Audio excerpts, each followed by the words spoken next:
माँ तू सबसे प्यारी है, माँ तू जग में न्यारी है। माँ तू सबसे प्यारी है, माँ तू जग में न्यारी है। अपने आंचल में रखना, अपने आंचल में रखना। हमें वरदानों से भरना।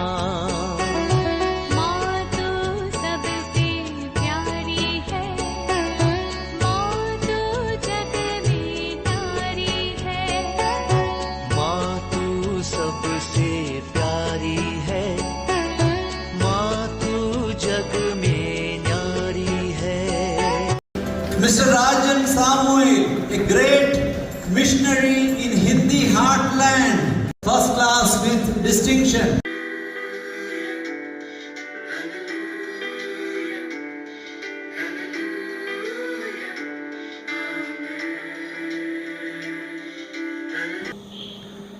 पिता, पुत्र और पवित्र आत्मा के नाम पर आमीन। आप सबों को जय यीशु।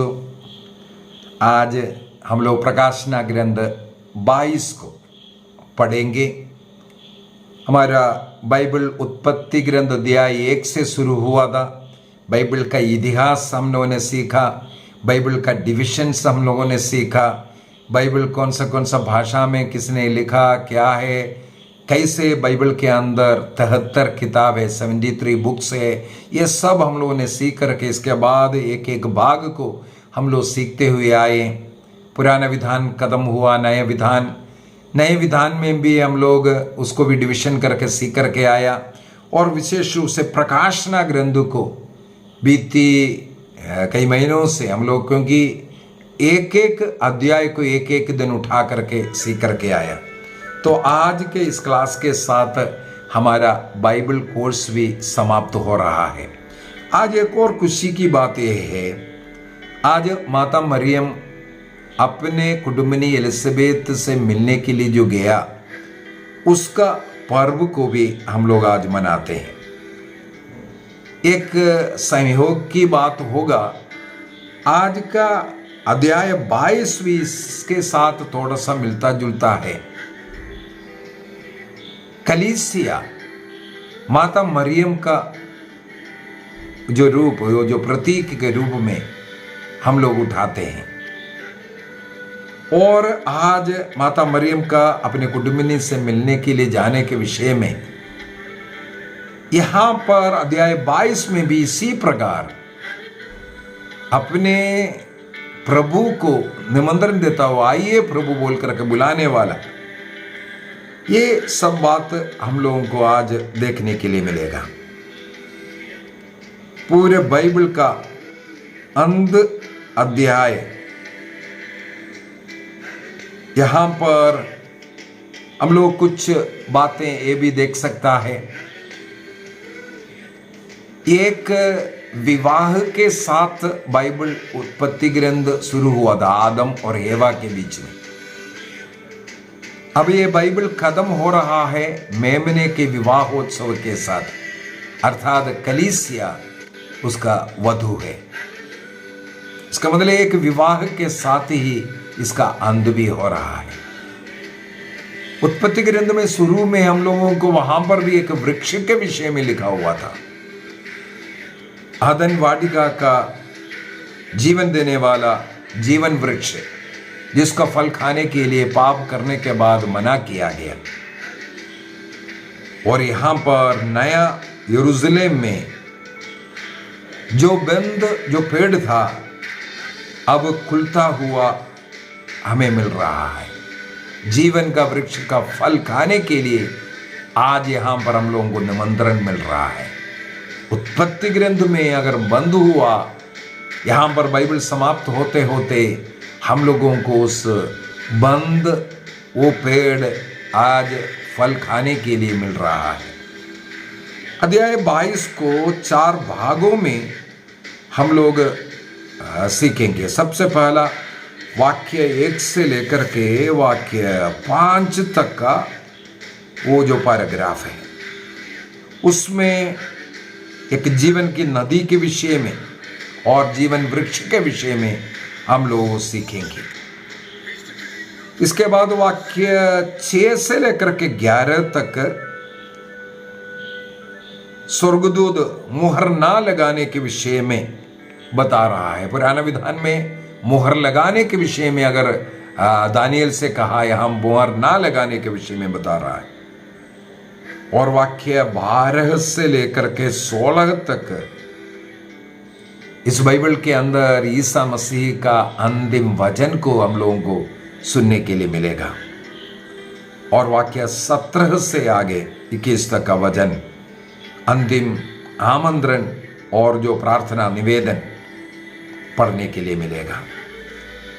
तो वाक्य 1 में लिखा है, इसके बाद उसने मुझे स्फटिक जैसे संजीवन जल की नदियां दिखाई जो ईश्वर और मेमने के सिंहासन से बह रही थी।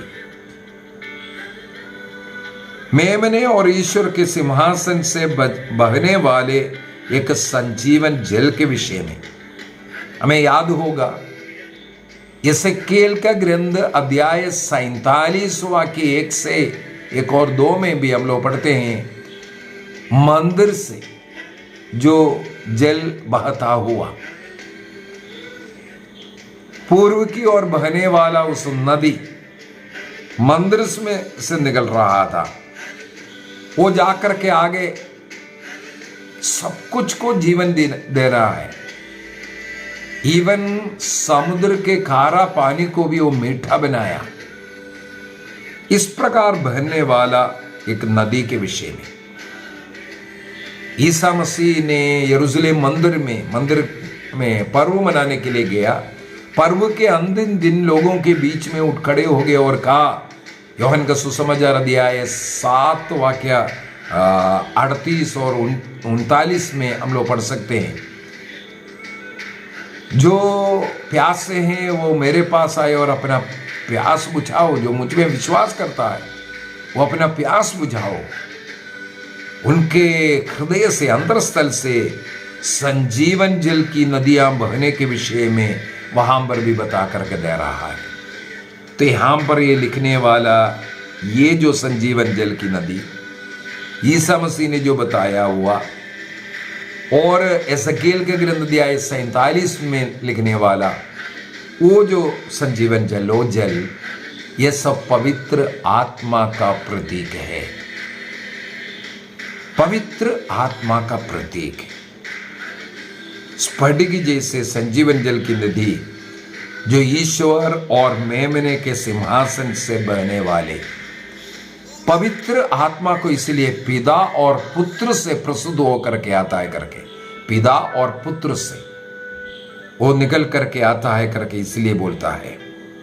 इसका मतलब ये संजीवन जल पवित्र आत्मा का प्रतीक। कैटेकिज्म, कैथोलिक कलीसिया का धर्म शिक्षा ग्रंथ 694 में 694 में ये हमें सिखाता है, ये जल पवित्र आत्मा का प्रतीक है। पवित्र आत्मा पिता और पुत्र से, दोनों से प्रवाहित हो करके हमें आता है। और स्फटिक जैसे ये जो बोल रहा है, स्फटिक, मैंने कल के क्लास में भी बोला था, वो जो पूरा जितना भी वर्णन दिया हुआ है वो उस स्थान का, उस जगह का, उस कलीसिया का पवित्रता को दर्शाने के लिए या पारदर्शिकता को दिखाने के लिए, कितना भव्य है करके दिखाने के लिए इस शब्द को इस्तेमाल किया। स्फटिक जैसे पवित्र आत्मा उस स्थान को इतना पवित्र करता है। इसके बाद पेड़ के विषय में लिखा है, नगर के चौक के बीचों बीच बहती हुई नदी के तट पर दोनों ओर एक जीवन वृक्ष था जो 12 बार हर महीने एक बार फल देता था। उस पेड़ के पत्तों से राष्ट्रों की चिकित्सा होती है। क्या अर्थ है इसका? 12 बार हर महीने एक बार फल देता था। उस पेड़ के पत्तों से राष्ट्रों की चिकित्सा होती है। क्या अर्थ है इसका? 12 बार हर महीने एक बार फल देता था। क्या अर्थ है इसका? जो जीवन का वृक्ष उत्पत्ति ग्रंथ अध्याय 2 वाक्य 9 में हम लोग देखते हैं, अदन वाटिका में एक जीवन वृक्ष था बीचों बीच में। और अध्याय 3 वाक्य 24 में, उत्पत्ति अध्याय 3:24 में, पाप करना, आदि मनुष्य ने पाप किया, इसके बाद उसके चारों तरफ ईश्वर ने करूबों को खड़ा किया था ताकि उसे कोई पाप की अवस्था में उसे ना खाए। इसलिए प्रभु का शरीर रक्त को पाप स्वीकार करने के बाद ग्रहण करने के लिए सिखाते हैं। जो क्रिस्त में विश्वास नहीं करते, जो अविश्वासी लोग हैं, प्रभु का शरीर रक्त हो, जो रोटी दाखरस ग्रहण नहीं करना चाहिए, क्योंकि अब पाप का अभिशाप लोगों पर आ सकता है उसके द्वारा। और यहां पर हम लोग पढ़ते हैं वो जो अभिशाप था वो खत्म हो चुका है, क्योंकि अब वो जीवन का वृक्ष वहां पर है, वो 12 महीना फल दे रहा है। इसके बाद उसका पत्ता भी दवाई का काम दे रहा है। इस प्रकार 12 महीना हरे भरे रह करके फल देना, इसका क्या अर्थ है? पवित्र आत्मा के 12 फलों को यह दर्शाता है। पवित्र आत्मा के 12 फल, 12 प्रकार के फल यहां पर जो बता करके दे रहा है। अब ये 12 संख्या ईश्वर के चुने हुए लोगों की संख्या भी है। हर महीना, इसका मतलब है नित्य निरंतर। ये स्वर्गीय जीवन का एक प्रतीक है। वहां कभी भूख नहीं होगा, कहीं प्यास नहीं है, कहीं बीमार नहीं है। ये दर्शाने के लिए इस प्रकार इसको लिखा है। कैटेकिज्म 1023 में बता करके दे रहा है, स्वर्गीय जीवन में किसी भी चीज की कमी नहीं है। वहां दवाई का जरूरत नहीं, वहां भोजन की जरूरत नहीं, वहां सब कुछ है। इसलिए हमें अन्य चीजों की जरूरत नहीं है, ये बता करके देना। अब ये पत्तियां राष्ट्रों के चिकित्सा के लिए है करके लिखा है, उपचार करने के लिए। क्या मतलब है? एजेकिएल का ग्रंथ अध्याय 47 वाक्य 12 में जो लिखा हुआ उसका पूर्ति है। उसकी पत्तियां औषधि के लिए है कर करके। ईसा मसीह के द्वारा सारे राष्ट्रों का उद्धार हुआ है। और यहां पर ये पेड़ बताने के एक और आत्मिक अर्थ में निकालना चाहूंगा। पेड़ वृक्ष है। ईसा मसीह ने मुक्ति मनुष्यों को देने के लिए पेड़ अर्थात क्रूस का इस्तेमाल किया, जिसके द्वारा मानव जाति को मुक्ति मिल गया। इसका मतलब वृक्ष का फल का मतलब है क्रिस्त ने जो क्रूस मृत्यु के द्वारा जो फल मनुष्यों को पाप मुक्ति, इस कारण मनुष्य स्वर्ग गया, उसकी ओर ये लेकर के जाता है। संत पेतरुस अपना पहला पत्र अध्याय 2 वाक्य 24 में लिखा है, ईसा मसीह ने हम लोगों के पापों को काट पर लेकर के गया। हमारे पापों, रोगों, सब कुछ वो अपने शरीर में प्रभु ईसा मसीह ने उठाया करके। और वाक्य 3 में क्या लिखा है? वहां कुछ भी नहीं रहेगा जो अभिशाप के योग्य है। वहां ईश्वर उसके मेमने का सिंहासन रहेगा। कोई अभिशाप मिलने वाला कोई बात वहां नहीं है, क्योंकि ईसा मसीह स्वयं क्रूस पर लड़ करके सारे अभिशापों को, शापों को खत्म किया, अपने ऊपर उठाया। और ईश्वर के उपासना, आराधना ही वहां पर होगा। और वाक्य 4 में लिखा है, वे उसे आमने सामने देखेंगे और उसका नाम उसके माथे पर अंकित होगा। वहां फिर कभी रात नहीं होगी। उन्हें दीपक या सूर्य के प्रकाश की जरूरत नहीं। जो कलीसिया वहां है उसको सूर्य का प्रकाश की जरूरत नहीं, क्योंकि प्रभु ईश्वर उन्हें आलोकित करेगा और वे युग युगों तक राज्य करेंगे। ईश्वर और मनुष्य दोनों एक बनने के विषय में यहां पर बता कर दे रहा है। उत्पत्ति ग्रंथ अध्याय 3 वाक्य 14 से जिस प्रकार पाप के कारण मनुष्य को शाप पड़ गया था, वृक्ष का फल खा करके शाप पड़ गया था, वृक्ष के द्वारा उस वृक्ष में ईसा मसीह ने सारे शापों पापों को ऊपर लेकर के उसका प्रायश्चित कर मनुष्य को उस शाप से मुक्त कर दिया। गलातियों का पत्र अध्याय 3 वाक्य 13 में ईसा मसीह ने हमारे वो शाप पाप सब कुछ अपने ऊपर उठाया। वो स्वयं शापित होकर के हमें उस शाप से बचाया। ईश्वर और मेमने का सिंहासन वहां पर है, अर्थात ईश्वर की उपस्थिति वहां है। मनुष्य और ईश्वर आमने सामने। यह है फाइनल वो जो विजन के विषय में यहां पर हम लोग पढ़ते हैं। और वाक्य 4 के अंदर बोल रहे हैं वे उसका मुख देखेंगे। इसे कल के क्लास में भी मैंने बोला था, ये जो फाइनल बिटिफिक विजन कहते हैं, दिव्य दर्शन जो आमने सामने का। और पवित्र बाइबल में सबसे बड़ी एक घोषणा यही है। मूसा नबी ने भी आग्रह किया था ईश्वर का दर्शन करने के लिए, मांग किया था, मुझे अपना महिमा दिखाइए करके। निर्गमन ग्रंथ अध्याय 33 वाक्य 18 से आगे अगर हम पढ़ेंगे ये घटना मिलेगा। लेकिन मूसा नबी को पूर्ण रूप से ईश्वर का वो दर्शन नहीं मिला। इसका मतलब पुराने विधान में जो लोग आग्रह कर रहा था ईश्वर का दर्शन, वो महिमा यहां पर कलीसिया को मिलता हुआ।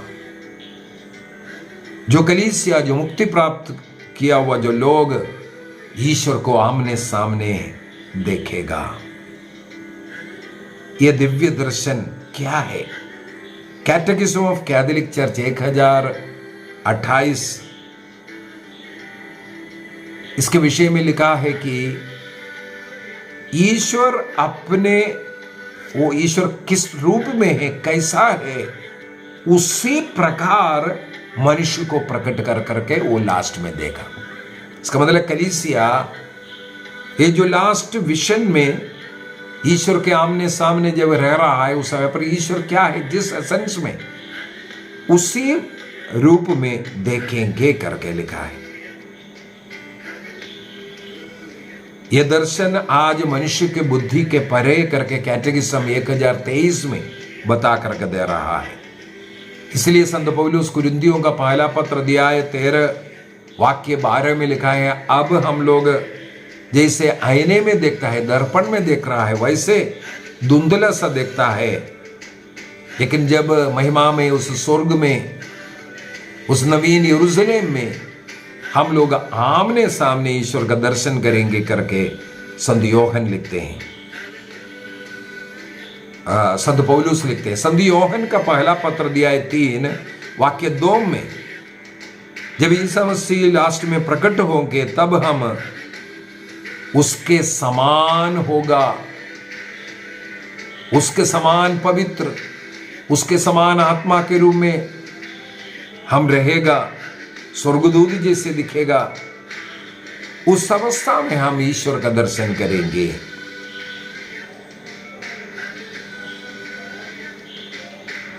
इसके बाद वाक्य 4 में उनका नाम उसके माथे पर रहेगा करके,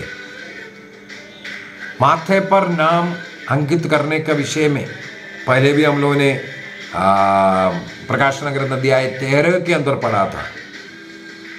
इसका मतलब ईश्वर का जो चिन्ह अपने माथे पर लिया, पशु का चिन्ह नहीं लेकिन ईश्वर का चिन्ह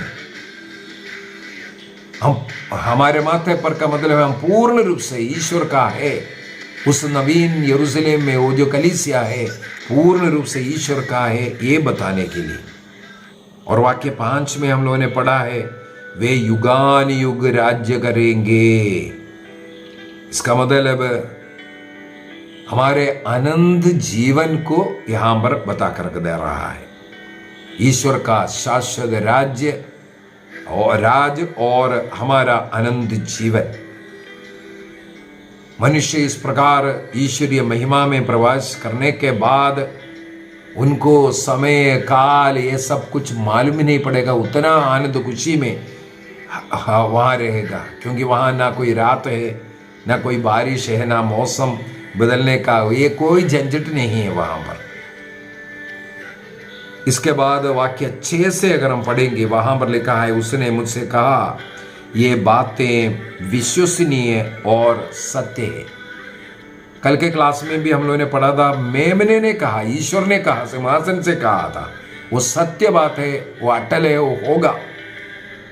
और यहाँ पर स्वर्गदूत यूहन्ना से कहते हैं ये बातें विश्वसनीय है और सत्य है, जो नबियों को प्रेरित करता है।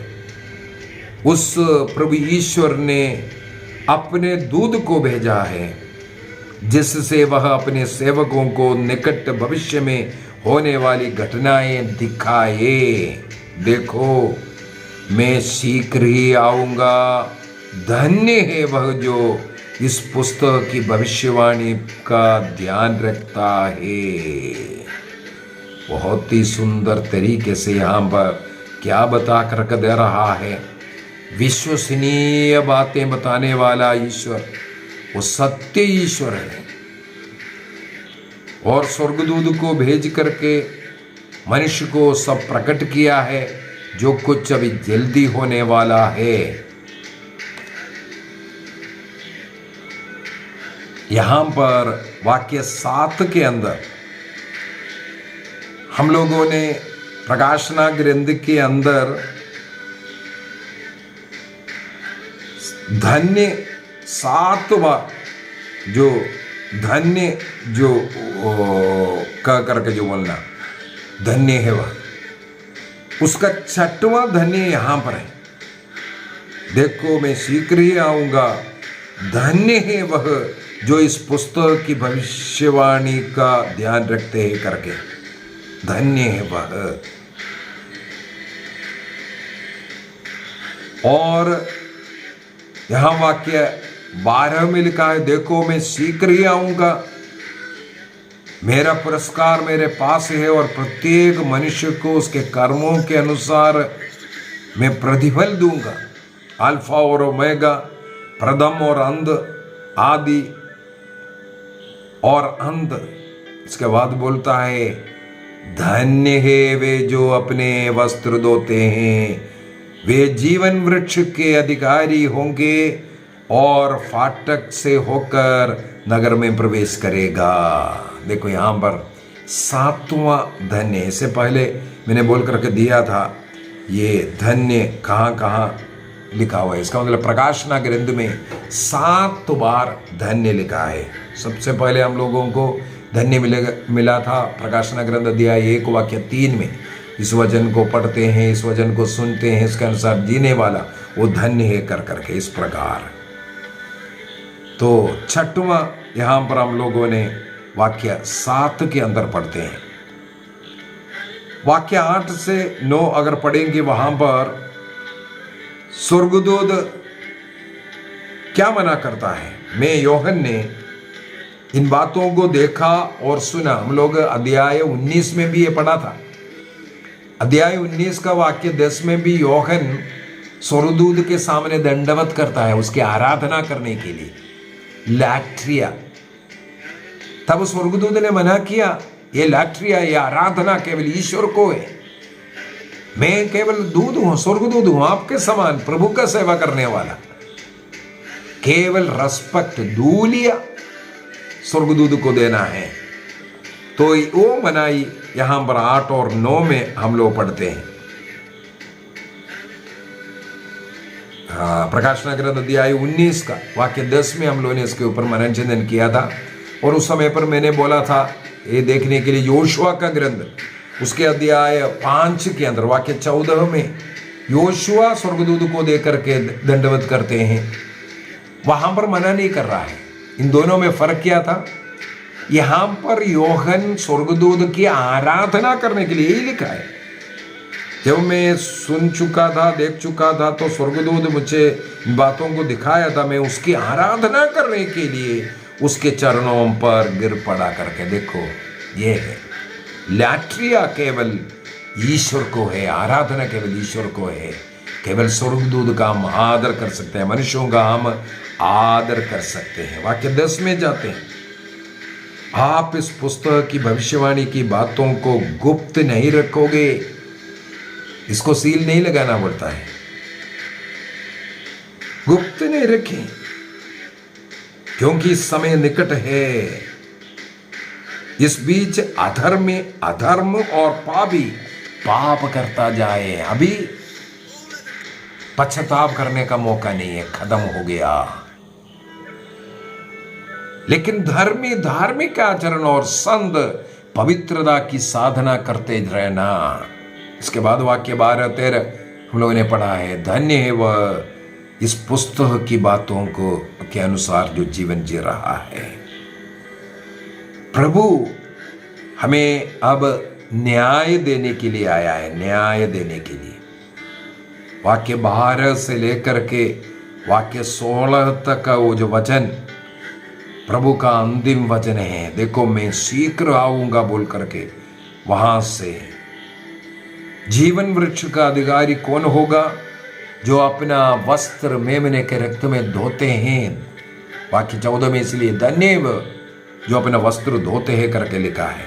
और वाक्य 15 में कुत्ते, ओझे, व्यभिचारी, हत्यारे, मूर्ति पूजक, असत्य प्रेमी, मिथ्यावादी, ये सब बाहर रहेगा करके यहां पर बोल करके दे रहा है। विधिवरण ग्रंथ अध्याय 23 का वाक्य 18 और 19 में भी हम लोग इस प्रकार का ये पढ़ सकता है, प्रभु जल्दी आने के विषय में और ईश्वर सबके साथ न्याय करने के विषय में। और इसी भाग में प्रकाशना ग्रंथ में जो 7वां धन्य वचन जो वस्त्र धोया, वो 7वां आखिरी 7 संज्ञा पूर्णता का संज्ञा। वस्त्र धो करके पवित्र हो करके, इसका मतलब वस्त्र कैसे धोते हैं? बपतिस्मा के द्वारा वस्त्र धोते हैं हम, बपतिस्मा के द्वारा। इसके बाद महिलापन होता है तो ईसा मसीह ने पाप स्वीकार संस्कार रखा। तो मेमने का रक्त अर्थात पवित्र क्रूस बलि का फल सबसे पहले हम लोग बपतिस्मा के द्वारा ग्रहण करते हैं। और अन्य लोग जो बपतिस्मा ग्रहण नहीं किया, वाक्य 15 में कहते हो बाहर रहेगा करके, उसमें एक कुत्ते शब्द को इस्तेमाल किया। कुत्ते का मतलब है, पुराने विधान के अनुसार देखेंगे, जो अन्य जाति के लोग, अशुद्ध लोग, ईश्वर के वचन के अनुसार नहीं जीने वालों का। यदि विधिवरण ग्रंथ अध्याय 23 का वाक्य 18 को पढ़ेंगे, वहां पर हमें पता चलता है। इसके बाद वाक्य 16 में लिखा है, 16 मैं ईसा, देखो स्वयं ईसा मसीह अपना नाम लेकर के बोल रहा, मैं ईसा ने कलीसियाओं के विषय में ये बातें प्रकट करने के लिए तुम्हारे पास अपना दूध भेजा।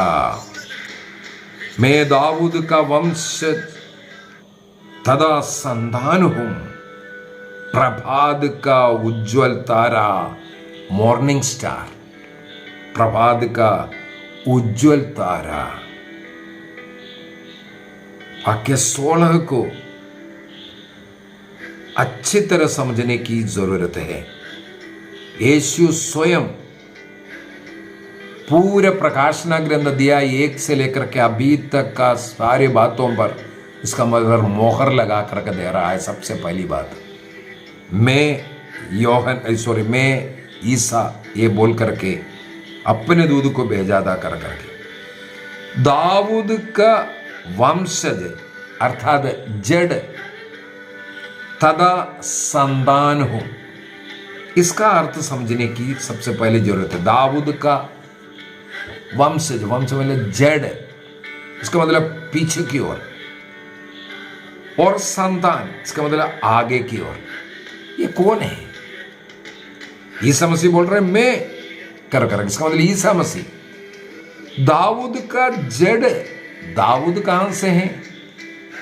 हमें मालूम है एक भविष्यवाणी हुआ था उत्पत्ति ग्रंथ के अंदर दाऊद का जड़ का, और यिर्मयाह का ग्रंथ अध्याय 23 वाक्य 5 में नबी यिर्मयाह के द्वारा भी एक इसके विषय में भविष्यवाणी है। वो जड़ है, अगर दाऊद का जड़ है इसका मतलब वो ईश्वर की ओर जाता है, ईश्वर का संतान। वंशावली के अंदर भी ऐसे तो बोलते हैं। और उसका वंश, उसका संतान, उसका पुत्र कौन है? वो भी ईसा मसीह। इसका मतलब उनका जड़ और उसका पुत्र, दाऊद से पहले उनका सृष्टि करने वाला वो ईश्वर का पुत्र, इसके बाद उनका पुत्र के विषय में जो बोल रहा है वो जो मानव है, वो दोनों ईसा मसीह की ओर इंगित है। और यहां पर वही कहा है मैं दाऊद का वंशजात था, जड़ है, और मैं दाऊद का पुत्र हूं और प्रभात का उज्जवल तारा हूं कर करके। प्रभात का तारा गणना ग्रंथ अध्याय 24 वाक्य 17 के अंदर बिलियाम ने एक भविष्यवाणी किया था, एक तारा याकूब में उदय होगा। वो तारा ईसा मसीह के विषय में था। इसका जैसे पेतरुस का दूसरा पत्र दिया 1 वाक्य 19 में भी हृदय में भोर के तारा, हृदय में तारा उदित होने के बाद अंधेरा समाप्त होना, इसका सब वर्णन बता करके दे रहा है। इसका मतलब ईसा मसीह के विषय में वो आरंभ और अंत इसके विषय में बताने के लिए। और जो फाइनल पार्ट में वाक्य 17 से लेकर के लिखा है आत्मा तथा वधु, वधु माने कलीसिया, दोनों कहते हैं आइए, जो सुनता है वह उत्तर दे, आइए, जो प्यासा है वह आए, जो चाहता है वो मुफ्त में संजीवन जल ग्रहण करे। आत्मा और वधु अर्थात कलीसिया कहते हैं। इसके बाद कहते हैं जो इस पुस्तक के भविष्यवाणी की बातें सुनते हैं, और सबों को ये चेतावनी देता हूं, यदि कोई इसमें से कुछ जोड़ना नहीं, इसमें से कुछ निकालना नहीं। ये हम लोगों को विधि विवरण ग्रंथ अध्याय 4 में भी मिला था, अध्याय 13 में भी मिला था। पुस्तक से कुछ निकालना नहीं, कुछ जोड़ना नहीं। अगर ऐसा करेगा तो ये पुस्तक में लिखा हुआ जो कष्ट पीड़ा उनको उनके जीवन में होगा, विपत्तियां उनके जीवन में होगा करके बता रहा है। ये योहन अपनी ओर से बताए हुआ बातें हैं। इसके बाद आखिरी में कहते हैं इन बातों का साक्ष्य देने वाला ये कहता है मैं अवश्य शीघ्र ही आऊंगा। आमीन। प्रभु आइए। अब आप सबों पर प्रभु ईसा मसीह की कृपा बनी रहे बोल करके प्रकाशना ग्रंथ कदम होता हुआ। आत्मा और दुल्हन, आत्मा और दुल्हन कौन है? पवित्र आत्मा जो कलीसिया के हृदय में निवास करता है, इसलिए आत्मा और दुल्हन कहते हैं। कलीसिया अब प्रतीक्षा में है, पवित्र आत्मा उस कलीसिया में है, दोनों मिलकर के पुकार रहा है आओ प्रभु यीशु कर करके। और जो प्यासा है वो जीवन जल निशुल्क पी ले करके, वाक्य 17 में जो बोल रहे हैं। नबी इसहाक का ग्रंथ दिया है 55 वाक्य 1 में भी, आओ सब प्यासे जल के पास आओ, निशुल्क पीने के विषय में एक प्रार्थना है। इसके बाद वाक्य 18 से ना कुछ जोड़ना ना कुछ घटाना, जैसे विधिवरण ग्रंथ अध्याय 4:2 में, वाक्य अध्याय 12 का 32 में सब हम लोगों के पढ़ने के लिए मिलता है। ईश्वर का वचन जो कलीसिया ने 73 किताबों का बाइबल दिया है, उसमें से कुछ घटाना नहीं, कुछ जोड़ना नहीं। लेकिन बड़े दुख की बात है, 16वीं सदी में आकर के 7 किताबें से उठा करके फेंक दिया। जो ईसा मसीह ने इस्तेमाल किया, ईसा मसीह ने सिखाया, उसी से 7 किताब निकाल दिया। कैथोलिक कलीसिया ने उसको कुछ जोड़ा नहीं है। कैथोलिक कलीसिया ने नया विधान उस पुराने विधान के साथ जोड़ करके दिया। पुराना विधान जो ईसा मसीह ने जो इस्तेमाल किया उसी को रखा है। इसलिए यहाँ पर लिखा हुआ है, और विधिवरण ग्रंथ में भी लिखा है, इस बाइबल में 73 किताबों का बाइबल, 73 बुक्स का बाइबल दिया। आदिम काल से उसको चल रहा है, उससे कोई किताब कोई शब्द निकालना नहीं। विपत्तियां उस पर पड़ेगा जो जोड़ेगा, और जो घटाएगा जीवन पेड़ से, जीवन वृक्ष के फल से उसको वंचित करेगा करके। इसके बाद तीसरी बार हम लोग देख रहा है, मैं जल्द आ रहा हूं करके, वाक्य 20 के अंदर, मैं जल्द आ रहा हूं। मारान अथा कर करके यहां लिखा, हमारे प्रभु आइए। कुरिन्थियों का पहला पत्र दिया है 16 वाक्य 22 में भी हम लोगों को मिलता है। इसका मतलब प्रारंभिक कलीसिया, आदिम कलीसिया यह प्रार्थना करता था, मारानाथा, ये प्रार्थना है। ये अरामी भाषा में है, मारान अथा, प्रभु, हमारे प्रभु आइए, ये बोलने के लिए मारान अथा ये है, जिसको हम लोग हिंदी में मारानाथा कर करके लिखा है, आओ प्रभु यीशु कर करके। और अंतिम आशीर्वाद वाक्य 21 के अंदर हम लोग देखते हैं, प्रभु यीशु का अनुग्रह हम सबों पर होने के लिए। पवित्र मिस्सा के समाप्ति में जिस प्रकार पुरोहित के द्वारा एक आशीर्वाद जो देता है, उसी प्रकार ये अनुग्रह मानव जाति को बनाए रखता है। ये अनुग्रह बाइबल में ईश्वर की ओर से देने वाला अनुग्रह है, जिसको पुरोहितों द्वारा आशीष के रूप में देता है। आज जैसे माता मरियम का विजिटेशन, अपने कुटुंबिनी एलिजाबेथ से मिलने का पर्व भी मनाते हैं। जैसे प्रकाशन ग्रंथ अध्याय 22 का वाक्य 17 में दुल्हन के विषय में जो लिखा, दुल्हन कहते हैं, हाँ ये दुल्हन, ये कलीसिया माता मरियम का एक प्रतीक भी हम लोग मानते हैं। जैसे माता मरियम एलिजाबेथ के पास जाकर के उनके कोख में ईसा मसीह था, उसी प्रकार कलीसिया संसार में मसीह को लेकर के आती है। जैसे माता मरियम अपने कोख में, गर्भ में ईसा मसीह को लेकर के एलिजाबेथ से मिलने के गया, उनका अनुग्रह का कारण बना। आज कलीसिया अपने कोख में मसीह को संसार के लिए देता है। माता मरियम ईश्वर में विश्वास किया, उसी प्रकार कलीसिया का विश्वास होना चाहिए। माता मरियम का विश्वास कलीसिया का विश्वास के एक आदर्श बनना चाहिए। जैसे लूकस का सुसमाचार अध्याय 1 वाक्य 46 से आगे हम लोगों ने माता मरियम को गीत, उस दुल्हन का, कलीसिया का गीत, इसलिए उसको माना जाता है। माता मरियम इस प्रकार हम बोल सकते हैं, जैसे यहाँ मारानाथा प्रभु आइए, वो जो कार्य माता मरियम के द्वारा प्रभु को निमंत्रण दिया, देख मैं प्रभु की दासी, तेरा कथन मुझ में पूरा बोल करके, अर्थात प्रभु आइए बोलने वाले सबसे पहले वो शब्द बोलने वाली मरियम है, फियात। इसी के द्वारा माता मरियम हाँ कह करके मसीह को लेकर के आया।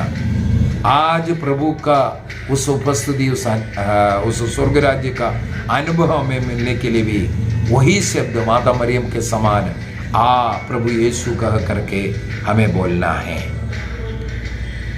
कुछ बातें उत्पत्ति ग्रंथ और ये प्रकाशना ग्रंथ, बाइबल समाप्त होते होते आदि का और अंत का उस किताब से थोड़ा सा तुलना करते हुए, उत्पत्ति ग्रंथ के अंदर हम लोगों को एक बाग, एक गार्डन मिलता है, अदन का वाटिका। उस जगह पर प्रकाशना ग्रंथ के अंदर नया यरूशलेम मिल रहा है। उत्पत्ति ग्रंथ में अगर जीवन वृक्ष को बंद किया है, उसका फल खाने के लिए मना किया, प्रकाशना ग्रंथ में उसको खाने के लिए निमंत्रण देता है, उसको खोलता है। उत्पत्ति ग्रंथ में यदि अभिशाप शुरू हुआ पाप के कारण, प्रकाशना ग्रंथ में यहां आकर के अभिशाप को समाप्त किया। उत्पत्ति ग्रंथ में यदि मनुष्य ईश्वर से छिप गया था, प्रकाशना ग्रंथ में ईश्वर और मनुष्य एक दूसरे के आमने सामने देख रहा है। उत्पत्ति ग्रंथ में यदि मृत्यु आई है, प्रकाशना ग्रंथ में वो मृत्यु नष्ट हुआ, जीवन आई है। यदि उत्पत्ति ग्रंथ में सांब ने मनुष्य को धोखा देकर के पाप करवाया है, प्रकाशना ग्रंथ में उस सांब का समाप्ति हुआ, नष्ट हुआ।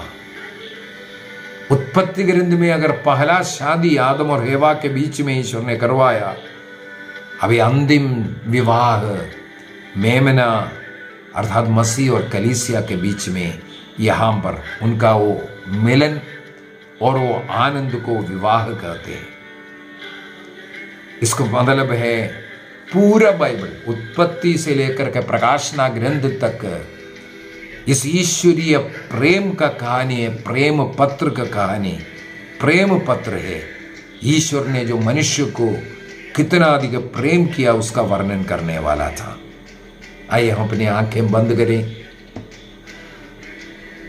करीब 2 वर्षों से हम लोग बाइबल सीखते हुए आए। इन 2 वर्षों में हम लोग हर शनिवार और इतवार को बाइबल सीखते हुए आए। उस प्रभु को धन्यवाद दें। मुझे खुशी है, कम से कम हर क्लास 1000 से 500 तक के लोग, 500 से 1000 तक लोग, कई बार 1000 से ज़्यादा भी लोग क्लास में भाग लिया, सीखते हुए आए। और मुझे मालूम है कई लोग उत्पत्ति ग्रंथ से अभी तक रोज क्लास दे के आया, सीखते आया है। इसलिए मुझे शक्ति मिला, बल मिला इसको सिखाने के लिए। मैं प्रभु को भी धन्यवाद देता हूँ। एक बहुत बड़ा कार्य प्रभु ने संपन्न किया है मुझ जैसे कमज़ोर व्यक्ति के द्वारा। उत्पत्ति के उस अध्याय 1 से यहाँ प्रकाशना ग्रंथ 22 तक बाइबल कोर्स के द्वारा बाइबल को सिखाते हुए ख़त्म करने की कृपा दिया है। इसमें कोई रुकावट कभी हुआ नहीं। केवल हम इस वर्ष का होली वीक में केवल हम लोगों ने 2 दिन नहीं लिया था, बाकी सब प्रभु ने आशीष दिया, कृपा दिया। कभी हम लोगों ने इसको बंद नहीं किया। बीती 2 वर्ष प्रभु हमें सहायता किया प्रभु को जानने के लिए, बाइबल सीखने के लिए। आइए हम अपनी आंखें बंद करें और प्रभु को धन्यवाद दें। प्रभु ने हमें इस पूरे बाइबल को सीखने का कृपा दिया। और जितने भी लोग मेरे साथ सीखते हुए आए, प्रभु उन्हें और उनके परिवार को इसके द्वारा आशीष प्रदान करे। बाइबल को सीखने, इसका अर्थ समझने, उसके अनुसार जीने की कृपा। बाइबल केवल पढ़ने के लिए नहीं, पढ़ाने के लिए नहीं, बल्कि बाइबल सीखने के लिए नहीं, जीने के लिए है। सीख कर जीने के लिए है। जी कर अपने जीवन को लोगों को देना, इसको सुसमाचार प्रचार कहते हैं। प्रभु को देना, हम जी करके अपने जीवन दिखा करके प्रतिदिन का क्लास हम लोग देखते रहेंगे और ज्यादा सीखते रहेंगे। यदि बाइबल की कोई भी आपको डाउट है, कोई भी भाग के विषय में, ऐसा क्लास बहुत हम लोग लेते भी आते हैं, और अभी भी कोई डाउट है आपको, आप मुझसे पूछ सकते हैं, उस भाग के विषय में हम क्लास लेंगे। प्रभु हम सबों को आशीष दे, पिता, पुत्र और पवित्र आत्मा के नाम पर, आमीन। आप सबों को जय यीशु।